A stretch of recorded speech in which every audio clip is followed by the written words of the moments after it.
Hello નમસ્કાર મિત્રો। આપણે આ વિડીયોની અંદર જોવાનું છે કે જ્યારે કોઈ વર્તુળ આપેલું હોય, તે વર્તુળની જીવાનું માપ આપેલું હોય, તે વર્તુળની રેડિયસ આપેલી હોય, ત્યારે તે કોઈ બહારથી કોઈ બિંદુ આપેલું હોય તે પરથી જે વર્તુળને સ્પર્શતો મતલબ સ્પર્શક હોય તો તે સ્પર્શકની લંબાઈ કઈ રીતે શોધી શકાય તે આપણે અહીંયા જોવાનું છે કે જ્યારે કોઈ વર્તુળ આપેલું હોય, તે વર્તુળની જીવાનું માપ આપેલું હોય, તેની ત્રિજ્યા આપેલી હોય, તો તેમાં તેના સ્પર્શકની લંબાઈ તમે કઈ રીતે શોધી શકો એ આપણે આ એક્ઝામ્પલની મદદથી જોવાનું છે કે સ્પર્શકની લંબાઈ કઈ રીતે શોધી શકાય। તો તમે જુઓ વિડીયો કે જ્યારે કોઈ વર્તુળ આપેલું હોય અને કોઈ જીવાનું માપ આપેલું હોય, ત્રિજ્યા આપેલી હોય, રેડિયસ આપેલી હોય, તો તમે સ્પર્શકનું માપ મતલબ એની લંબાઈ કઈ રીતે શોધી શકો। તો તમે જુઓ વિડીયો। હેલો નમસ્કાર મિત્રો। કે જ્યારે કોઈ વર્તુળ આપેલું હોય, તે વર્તુળની અંદર જીવાનું માપ આપેલું હોય, ત્રિજ્યા આપેલી હોય, તો તેને સ્પર્શકની લંબાઈ જ્યારે પૂછે કે તેની લંબાઈ કઈ રીતે શોધી શકાય તે આપણે આ એક્ઝામ્પલની મદદથી જોવાનું છે કે જ્યારે કોઈ વર્તુળ આપેલું હોય, તેની જીવાની લંબાઈ આપેલી હોય, તેને ત્રિજ્યાની લંબાઈ આપેલી હોય, તો તે બહારનો જે કોઈ બિંદુ હોય ત્યાંથી સ્પર્શકની લંબાઈ કેટલી હોય તે આપણે કઈ રીતે શોધી શકીએ તે અહીંયા આપણે જોવાનું છે। તો આપણે સિમ્પલ અહીંયા ધારો કે PQ ને R માં છેદે છે।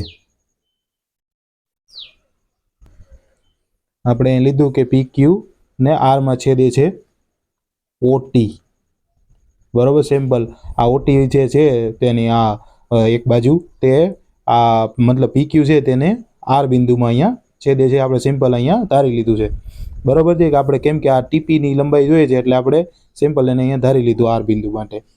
તો ત્રિકોણ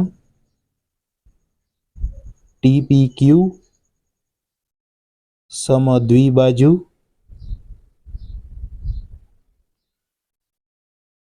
છે અને TQ એ ખૂણા PTQ નો દ્વિભાજક છે।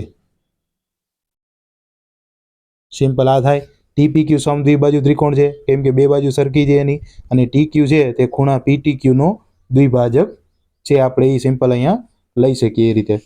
તેથી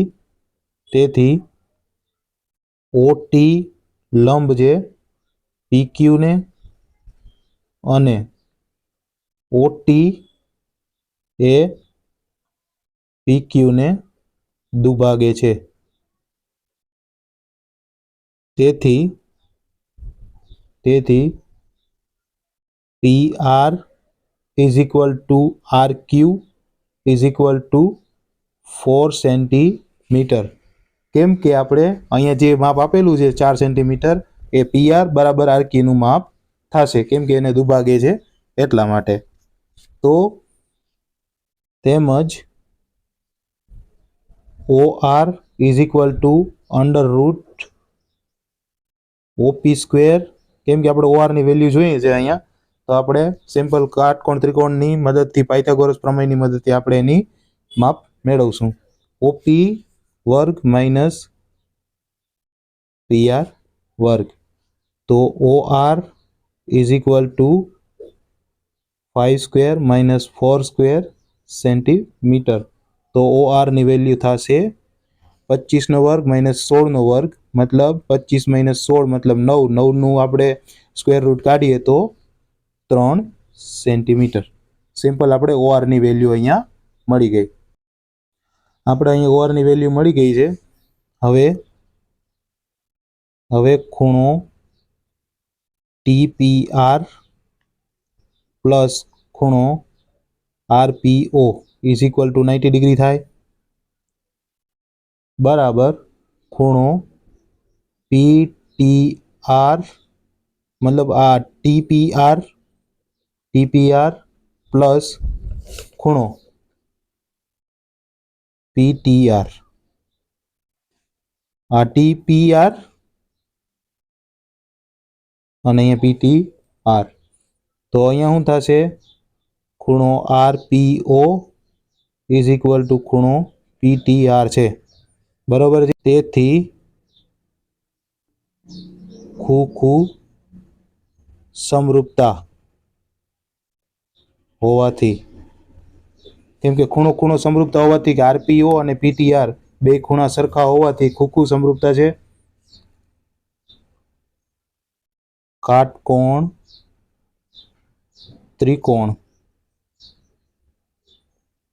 ટીઆરપી એ કાટકોણ ત્રિકોણ પીઆરઓ ને સમરૂપ છે, જેથી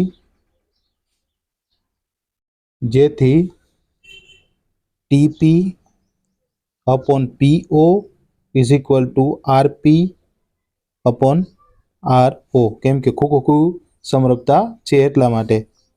એટલે કે TP upon 5 is equal to 4/3, કેમ કે આરપી અને આરઓની વેલ્યુ છે. હવે આપણે સિમ્પલ અહીંયા ઓર ટીપી ઇઝ ઇક્વલ ટુ આ 5ને આ બાજુ 4 વડે ગુણાવી દો તો 20/3 સેન્ટી વેલ્યુ અહીંયા શોધવાની કીધી છે.